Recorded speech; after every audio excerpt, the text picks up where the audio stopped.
سلام، احوال شما چطورین؟ خوبین؟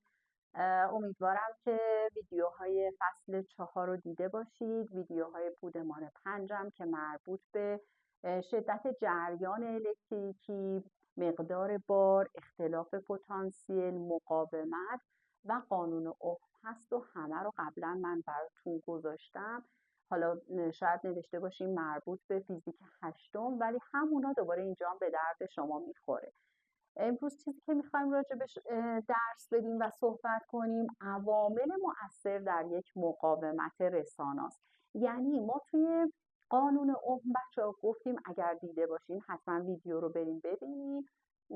این قانون اوم رو گفتیم که نسبت اختلاف پتانسیل به شدت جریان در یه مدار معین، یعنی مداری که ثابت تغییر پیدا نمی‌کنه، همیشه مقدار مشخصی داره، تغییر نمی‌کنه. یعنی با افزایش ولتاژ جریان شما همیشه زیاد میشه، اما مقاومت همواره ثابته.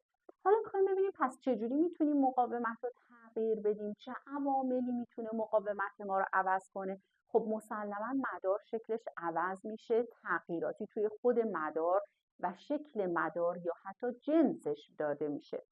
3 عامل بچه‌ها توی مقاومت یک رسانا تأثیر دارن. مقاومت به این 3 عامل بستگی داره. این که میبینین بچه‌ها رو بهش میگن، شبیه اسم چگالی رو بود، ولی این اسمش مقاومت ویژه است. مقاومت ویژه یعنی مخصوص هر ماده‌ای، بسته به اینکه چقدر اون ماده رسانا یا نارساناست، چقدر در مقابل عبور جریان مقاومت میکنه یا مقاومت نمیکنه. یه عدد مشخصی داره، به جنس ماده بستگی داره. پس این مقاومت ویژه جنس ماده است که واحدش بچه‌ها میشه اوم ضرب در متر. این اوم در متر.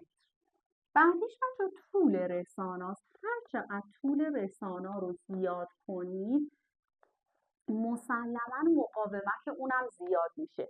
شاید توی کتری برقی، نمیدونم سماور برقی، سرخگونای برقی اینا دیده باشید که بچه‌ها میان یه سیم خیلی خیلی در واقع بلند و دور یه مفتول فلزی میپیچن، مثلا مثل بخاری برقی‌های قدیمی خیلی واضح تر دیده میشه. این سیم طولش انقدر برای میپیچنش که طول خیلی خیلی زیادتر بشه. هر چقدر طول یا مسیر حرکت الکترون ها یا بارها بیشتر باشه، مسلما تو حرکتش مقاومت بیشتری داره و مقاومت بالا میره. یعنی طول رسانا با مقاومت رسانا رابطه چی داره بچه ها؟ مستقیم. آر متناسب با ال. هرچی طول رو زیاد کنید مقاومت هم افزایش پیدا میکنه. اما سومین عامل بچه‌ها سطح مقطع یا در واقع مساحت اون رشته سیم یا کابلیه که داره جریان الکتریکی ازش میگذره. اگه فرض کنیم مثلا این یه سیم رسانا باشه، این هر سیمی، حالا من خیلی بزرگترش کردم که شما سطح مقطع رو ببینید. برش که بدین یه قسمتش رو بچه‌ها به این میگین سطح مقطع، محل قطعش چه مساحتی داره. هر چقدر کابل بزرگتر باشه، ضخامت بیشتری داشته باشه، مساحت مقطعش هم بیشتر میشه، مقاومت چی میشه؟ کمتر میشه. اگه یادتون باشه گفتیم مقاومت مثلا فرض کنید توی خیابون خیلی شلوغ دارین حرکت میکنید، هرچی پهنای اون خیابون بیشتر باشه سرعت حرکت بیشتره. یا آبی که فرض کنین از یه شیر یا یه شلنگ خارج میشه، هرچی قطر اون بیشتر باشه مقدار آبی که خارج میشه یا جریان آب چیه؟ شدیدتره. پس این سطح مقطع در واقع با مقاومت ما رابطه معکوس داره. میگیم با افزایش سطح مقطع مقاومت رسانا پایین میاد یا کاهش پیدا میکنه. این 3 عامل عواملیه که توی مقاومت یه رسانا مؤثره و این 3 تا همه با هم این فرمول رو برای شما به وجود میارن. میگه آر مساوی هستش با رو ضرب در ال تقسیم بر چی بچه‌ها؟ آر. آر که همون مقاومت با واحد اوم، مساحت متر مربع، طول متر، اینم که گفتیم اوم متر. پس این شد فرمول محاسبه مقاومت یک رسانا. کی از قانون اوهم استفاده میکنیم؟ کی از این قانون اوهم مال وقتیه که مقاومت ما در یک مدار معین و ثابت، هیچ چیزی تغییر نمیکنه. برعکس اینجا ما داریم مقاومت رو همه چیز رو عوض میکنیم، طولش رو، سطح مقطعش رو و همینطور ممکنه جنسش رو، و در این حالت از این فرمول مقاومت رو به دست میاریم. بیایید یه مثال بگیم، با یه حل مثال اینو بیشتر براتون در واقع تفهیم کنیم و جا بندازیم. ببینیم مثال چی میگه، بخونیم. میگه سیمی از جنس تنگستن با مقاومت ویژه 5.67 ضرب در 10 به توان منهای 5 اوم متر. بچه‌ها تنگستن یه ماده در واقع فلزیه که داره میگه که مقاومت ویژه‌اش 5.67 ضرب در 10 به توان منهای 5 اوم متره.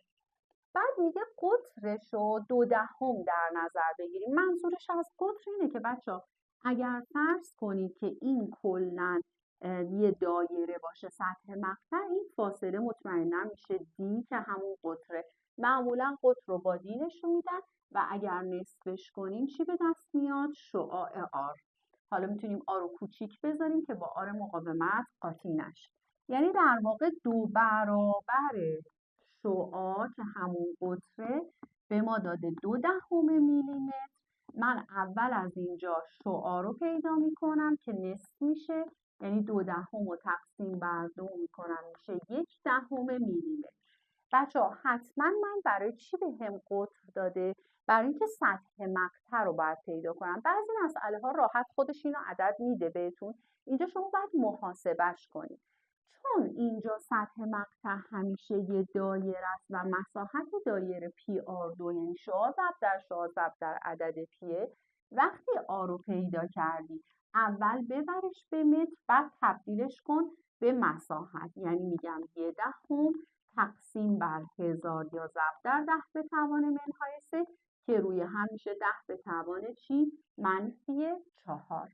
حالا میگم مساحت مگه پی آر 2 نبود؟ پی هم معمولا ما تو فیزیک 3 میگیریم.